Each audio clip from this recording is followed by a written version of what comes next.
Hello, very good morning to all, and I wish you all a happy new year, a great, fabulous 2025 ahead. Very good morning, this is Kelvin here.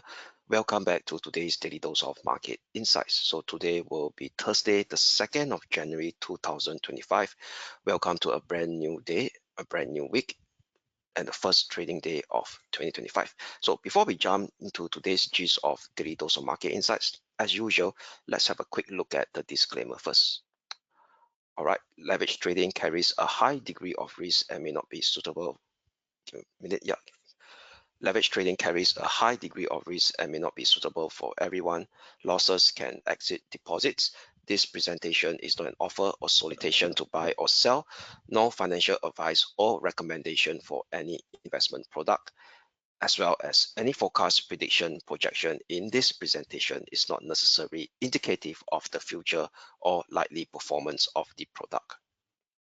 This advertisement has not been reviewed by the Monetary Authority of Singapore. All right, so as usual, let's have a recap of what has taken shape the week before during the Christmas or holiday season break. And for today's daily dose, I will share a bit different about the cross asset performance as of last year. That means the annual returns as of last year. And last off, we'll round out as usual the short-term intraday technical outlook on the various broad-based cross asset classes. All right, so let's have a quick recap of the cross asset performance of last year. All right, so as you could see on my screen over here, okay, let me expand my screen so that you guys could have a better view of this Excel spreadsheet. All right, so I hope that you guys have a better view. All right, so what you could see over here is this is the end of the year performance of as of 31st of December 2024. So what I have over here is 3 years of annual performance on the breakdown of the various broad-based cross asset classes. So this calendar year 2022, calendar year 2023, then as followed by 2024, I break down according to the 4-quarter, Q1 2024, Q2 2024, and Q3 2024, then followed by Q4 2024 over here. So what you could see in my screens, okay, let me hopefully that is big enough. Okay, let me expand it bigger so that it covers the entire screen.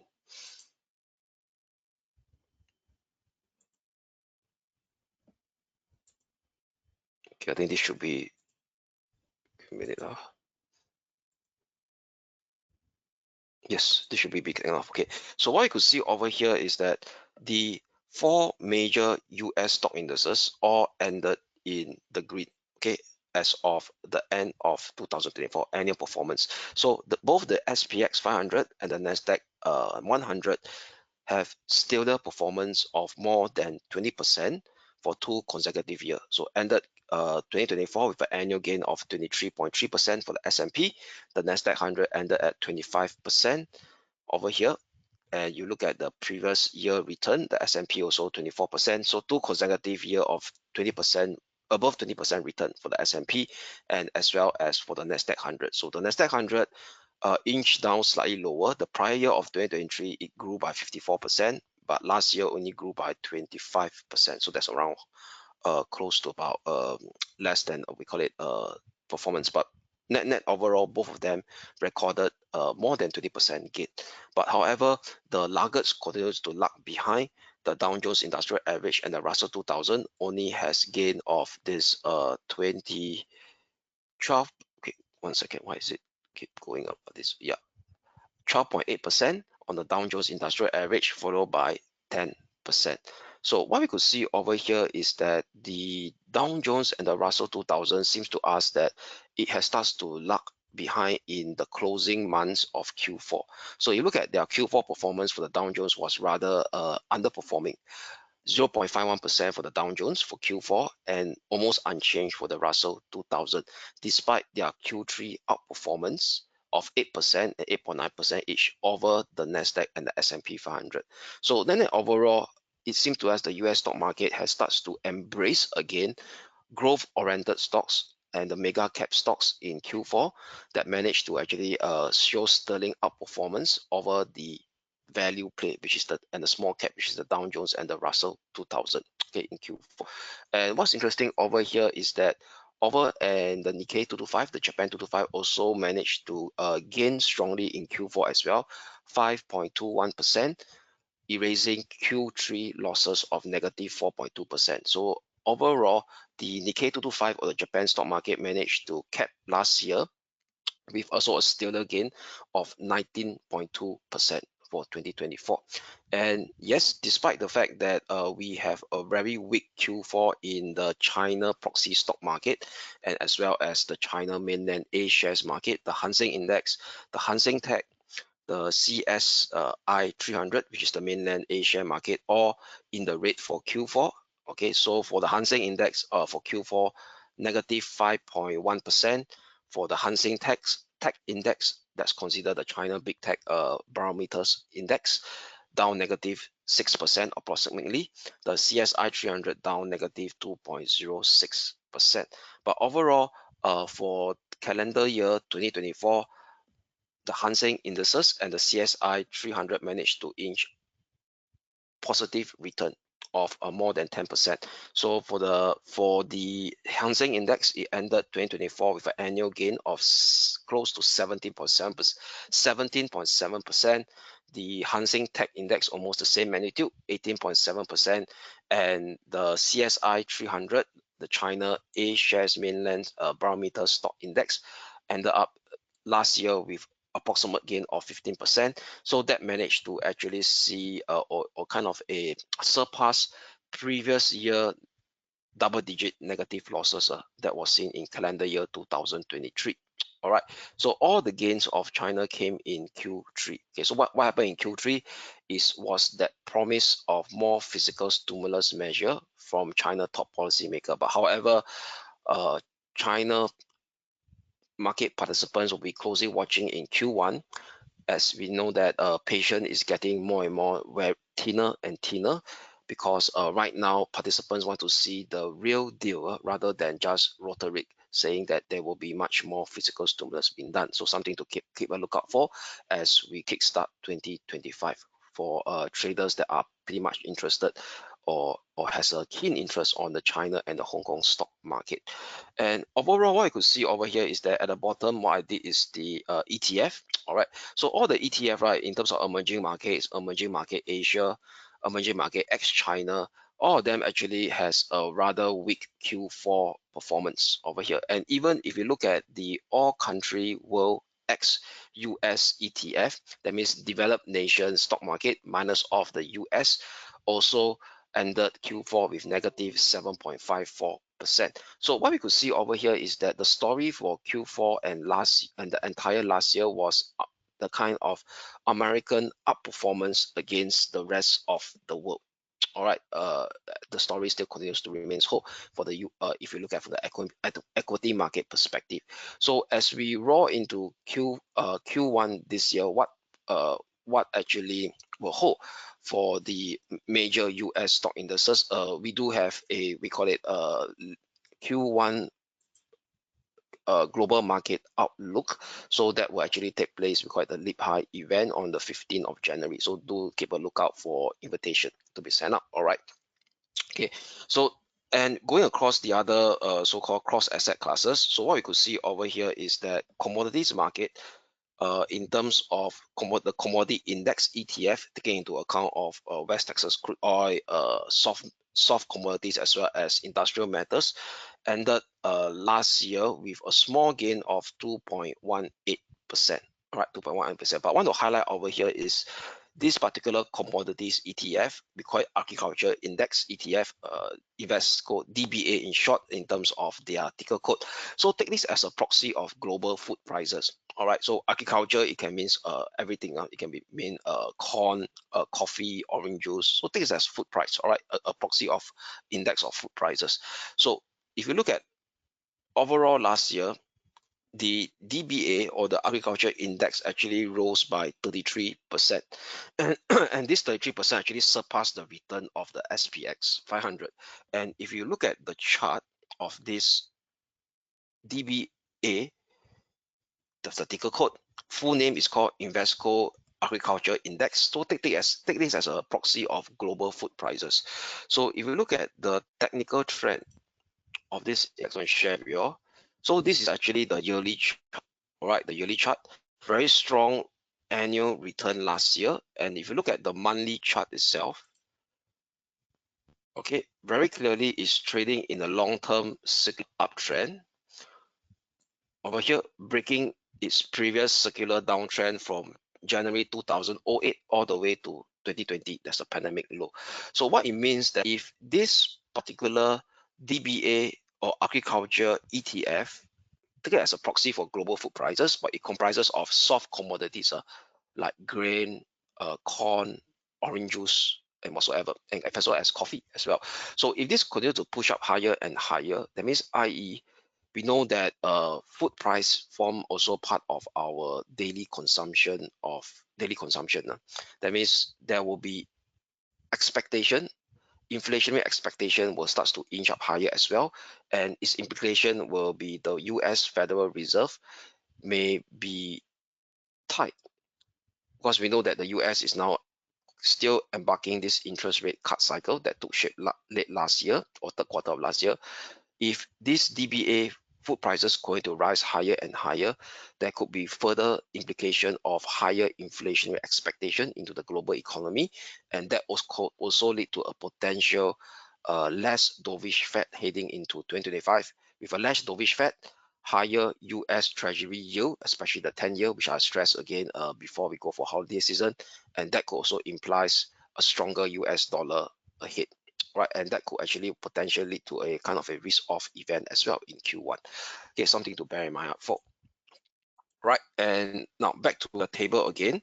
So as we look at WTI crude oil, last year it managed to inch out a slight, almost unchanged at 0.76%, with a positive gain of 5.24% in Q4. And one particular asset class also has a stellar return for the annual year of 2024 was gold, up by 27%, right? 27% for gold. So despite Q4, it has a lackluster performance of negative 0.4%. All right, so later I'll touch on more about gold on the short-term technical outlook, because before our break, I do mention that gold right now is at a risk of shaping a kind of a medium-term to multi-week corrective decline phase within its major uptrend phase. All right, so that's for gold. And very quickly, the US dollar also actually rose, ended the year 7.05% or 7% annual gain for 2024. All right, so this is being supported by the rising US 10-year Treasury yield, and now market has started to price in some form of less dovishness, less dovish monetary policy from the Fed in 2025. All right, so that's actually kind of a quick round up or summary of how the cross asset performance performed in 2025. All right, so with that, now let us look at some economic data that took shape this week over here. So let me share with you my screen again. Okay, economic calendar. So on the last day of the last year, which is on the 31st of December, China releases the key PMI data. So what I could see over here is that it's rather a mixed picture. Manufacturing PMI continues to actually remains lackluster, hovering around at the 50 level mark, which is the break-even mark. Anything that's below 50 is considered as contraction. So if you look at the trend of the manufacturing PMI in China, okay, let me expand the screen so that you guys could have a view on the trend. Okay.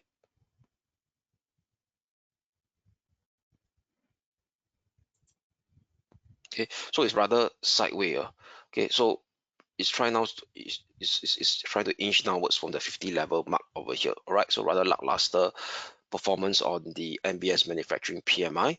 And what's interesting over here is the services PMI. All right, so if you look at the services PMI, actually expanded 52.2% above expectation of 50.2%. I think that is actually a 3-month or 6-month higher if you look at the trend overall. All right, so this is the non-manufacturing PMI. So this considered as a services activity of the Chinese economy, actually expanded to 52.2%. So that is the highest figure since since March this year. So if you look at the trend over here, that it seems to be some form of recovery. taking shape. So indicating that whatever fiscal stimulus plan that the China top policy maker has starts to actually embark in Q3 this year seems to be working for the real economy. That means, i.e., the services sector of the Chinese economy, as being expressed by the latest figure of 52.2 that expanded close to the highest level since March for the China non-manufacturing PMI figure that was released on the 31st of December. And also, but market participants, right? If you look at the current performance of the Hong Kong stock index today, is actually all of them are in the red. Open the new year with negative 1.5%, and even the CSI 300 is also down by negative 1.2%. So what's the reason of showing this rather weak start of the year performance by the Hang Seng Index and the CSI 300 is due to this lack of monetary policy as initially promised by PBOC, because initially PBOC, the China Central Bank, previously floated this guidance saying that on the last week of December there could be a potential reserve require ratio cut, okay, to release more liquidity into the China financial system or the China banking system. But unfortunately there is no year-end rate not rate cut, the reserve requirement ratio cut. So that actually disappoint market participants and create this intraday negative feedback loop into the current China stock market and the Hong Kong stock market at the moment. And also in the last 2 weeks or so, there's this flu virus that's actually spreading in China. There's a mainland China outbreak. They call it a respiratory virus, HMPV, over here. So based on some, we call it reports over here, they also create a bit of fear about this kind of a similar kind of COVID-19 magnitude. But this is still early days, but because of any particular flu virus outbreak in China that could start to spread back to Hong Kong and even the rest of the world, that is warrant continued monitoring. But that also create a kind of negative feedback loop right now into the China stock market, and as well as its proxy, which is the Hang Seng indices. Right, so these are the current news flow and as well as economic data that that has been so-called released over in the last few days that I'll share with you. Now, let us now jump straight into the market dynamics, the short-term intraday technical outlook. All right, so starting with the euro dollar first over here. Okay, now let me expand my screen so that you guys could see.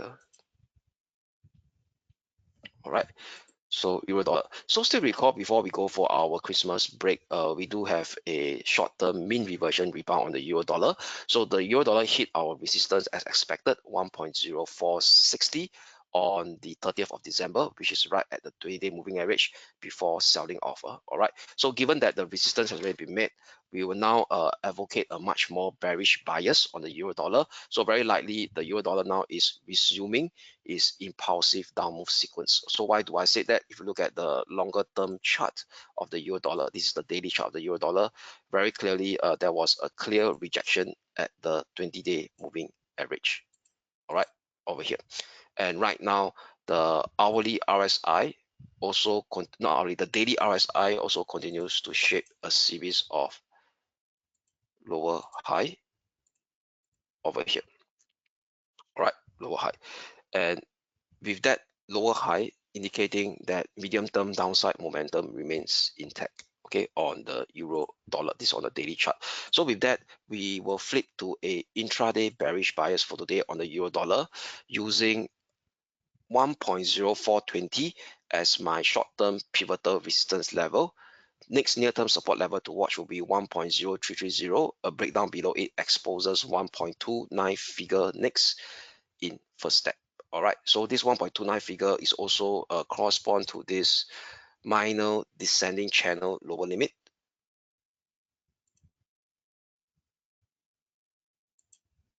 Over here, let me put it in.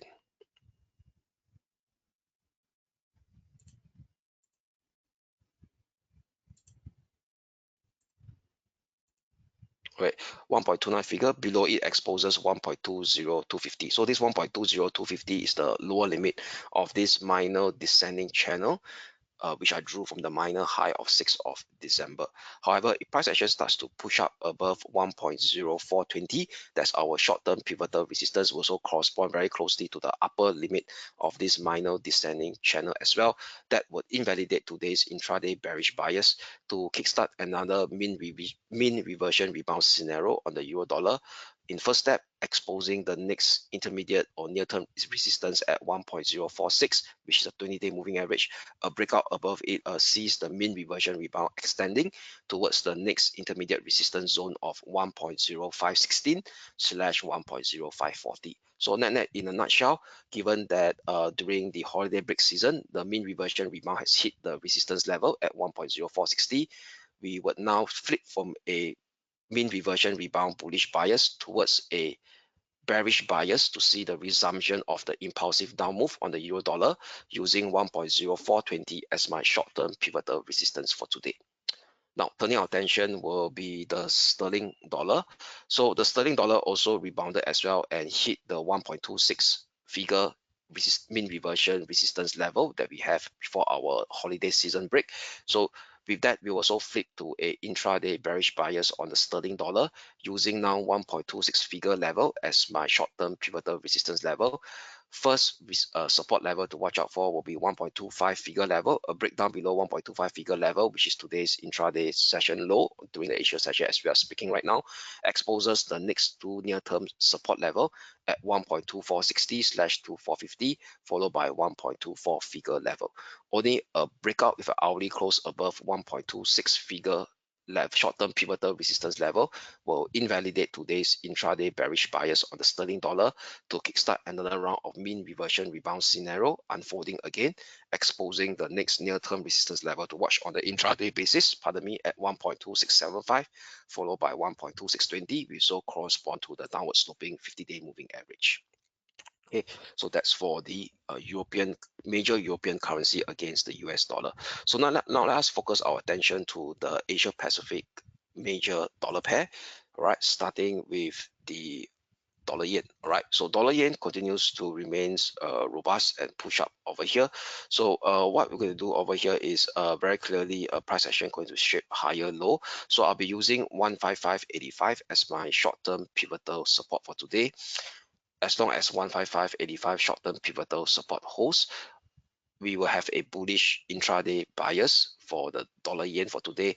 Next resistance level to watch on the near term will be 158.35 / 158.80, 1.618 Fibo extension.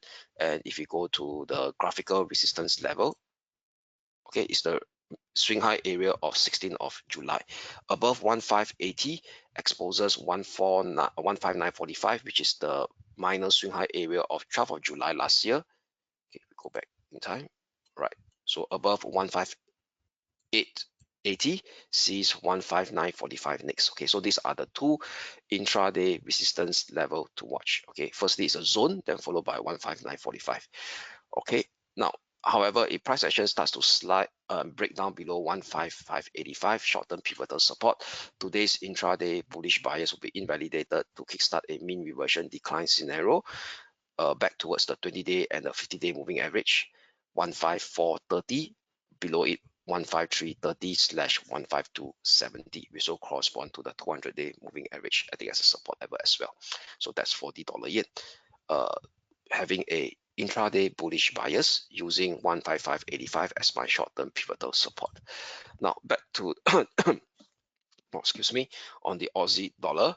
So on the Aussie dollar, it continues to actually trade sideways during the holiday, punching lower below the 62 figure, and right now it actually tried to stage a rebound, but overall it's still trading below the median line of this medium term descending channel that I drew from the high of 30th of September, right, last year. Okay, so then overall price action seems to be rather lackluster. All right, over here, first resistance level to watch will be at 62.30, using 62.65 that price action tested on Christmas Day, failure to break above it, and also was the high of 20th of December and 19th of December. All right, so using this 62.65 as my short-term pivotal resistance level, slightly below the median line of this medium-term descending channel, we will flip to a intraday bearish bias on the Aussie dollar. Next near-term support level to watch will be 61.60 followed by 61.20 next, right, on the Aussie dollar. However, a hourly close and a breakout above 62.65 will invalidate today's intraday bearish bias to kickstart a mean reversion rebound heading up towards the 20-day moving average, and as well as the upper limit of the medium-term descending channel. 63.30, 63.50 will be the next intermediate resistance. All right, only a breakout above 63.50 will potentially see a more forceful mean reversion rebound, exposing 63.80 and potentially even 64.30 as well, which is coming very close to the downward sloping 50-day moving average. All right, so that sum up the intraday technical outlook on the major dollar pair. So we are potentially seeing some form of dollar strength from a intraday perspective. Now, turning our attention will be the stock indices or the global stock indices, starting with the Hong Kong 33. So the Hong Kong 33 and the Hang Seng Index for today, it actually gapped down. It gapped down, right? So it can't break above the Christmas Day high over here, and which is 20,150, and it gapped down and trade below the 50-day and the 20-day moving average. So indicating to us that short-term bearish pressure has starts to taken shape or taken the upper hand at this juncture. Okay, we've got to respect the current price action because of this gap down after a failure to actually break above the Christmas season high or the holiday season high at 20,150. So with that, using 20,150 for sure, that is a clear resistance level, and that was also the high on 31st of December before the New Year Day holiday. So 20,150 short-term pivotal resistance for the Hong Kong 33, i.e. the Hang Seng Index.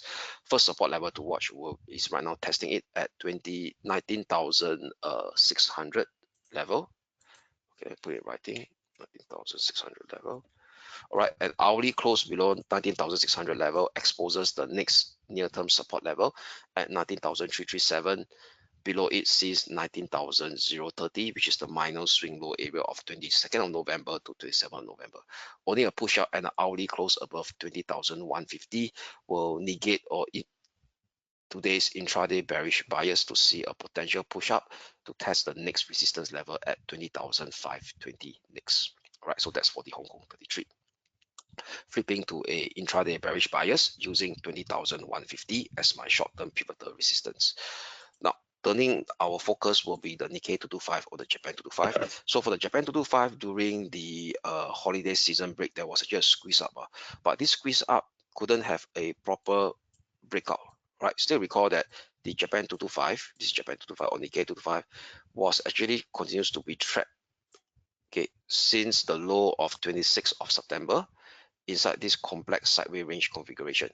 And during the holiday season break over here, the price broke out, try to break above the upper limit of that sideways range at 40,420 over here, but can't maintain the momentum and starts to trade below during the last week of 2025 or 2024, pardon me, during the last week of December 2024, it starts to float downward. So this actually implies over here, this zone here, if I could highlight, okay, this is something like a failure bullish breakout over here, okay, a failure bullish breakout.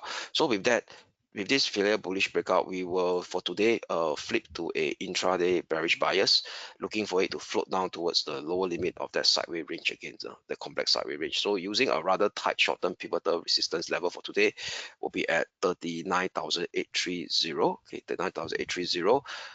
As long as 39,830 is not surpassed to upside, we do have a bearish bias within this sideways complex range configuration. Near-term support level to watch in first step will be 38,870 / 38,730, which correspond to the 50-day moving average, the 200-day moving average, and as well as the minor ascending trend line that I drew from the low of 28th of November last year. All right. However, if price action starts to shape a push up with hourly close above 39,830, that would invalidate today's intraday bearish bias and see a float up towards the upper limit of the sideway range at 40,155 slash 40,420, which is the mean that what I call it, that swing high of 27th of December. Right, so that's for the Japan 225. Okay, flipping to an intraday bearish bias using 39,830 as my short-term pivotal resistance level. Now, what's in store for the German DAX or the German 30? So the German 30 continues to trade sideways above our short-term pivotal support level at 19,690 slash 19,590, which is also the 50-day moving average. So with that, we will still have that bullish bias, but first resistance it got to surpass will be the 20-day moving average, acting as a resistance level as well, which is this resistance zone here, 20,105 slash 20,190. So that's the first resistance zone to watch for today, right, for the German 30. However, if price action can't maintain above the 19,590 level, that means a breakdown below 19,590 with hourly close, then potentially this intraday bullish bias will be invalidated to see a kickstart of a medium-term or multi-week corrective decline scenario, exposing the next near-term support level in first step at 19,445, followed by 19,155, which is the minor swing low of 27th of November. So that's for the German 30, still using 19,690 slash 590 to maintain our intraday bullish bias, but first resistance equal to surpass, which is today's intraday resistance, will be at 20,105 slash 20,190, which is also the 20-day moving average, I think, as a resistance level as well. Okay, so now turning our attention will be the major US stock indices, starting with the US Wall Street 30 or the Dow Jones Industrial Average. So the Dow Jones Industrial Average has a rather weak performance in the last 2 weeks of 2024. It floated downwards, but can't break below the previous minor swing low of 20th of December, and price action starts to shape a higher low on the hourly RSI. Okay, over here. So with that, we'll use 42,210 as my short-term pivotal support level. Very clearly, this is a clear support level. The swing low of 19th of December and 20th of December.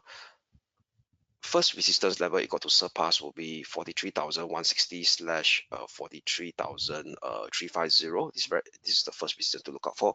Above 43,350 exposes the 20-day moving average at 43,720 level. All right, so and also the former minor ascending channel support from the low of 6th of August now turns into a pullback resistance level as well at 43,000. Okay, so I just delete it. 43,720. Okay. However, if price actions have an hourly close below 42,210, then this potential intraday bullish bias will be invalidated to continue the corrective decline sequence to expose the major support level zone of 41,840 slash 41,590. Why? Because of this this is a major support zone. If I go to the daily time frame chart, this particular bright green line or bright turquoise green line is in fact the lower limit of this major ascending channel that I drew from the low of 26th of October 2023. Okay, so all right, over here. So net overall using 42,210 as my short-term pivotal support level to maintain to have a intraday bullish bias on the US Wall Street 30. Okay, for today. Now, turning our attention will be the Nasdaq 100. So Nasdaq 100, before we go for our Christmas break, the price rallied, actually hit our resistance before trading downwards again and retesting the 50-day moving average.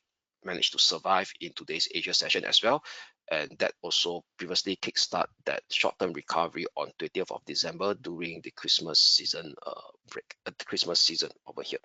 All right, so net overall, I'll be using today's Asia session low 20,955, which is also the 50-day moving average acting as support. What's interesting over here is that price action trades a lower low. You can see this low high lower than this low. There's a lower low over here. Okay, lower low.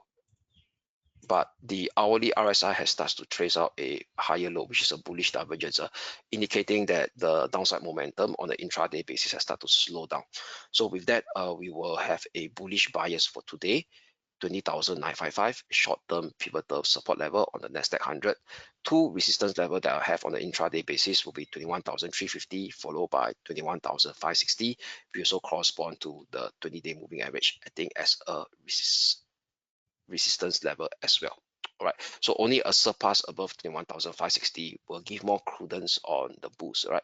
If we can't surpass above 21,560, potentially there could be some sign of further weakness coming into play on the Nasdaq 100.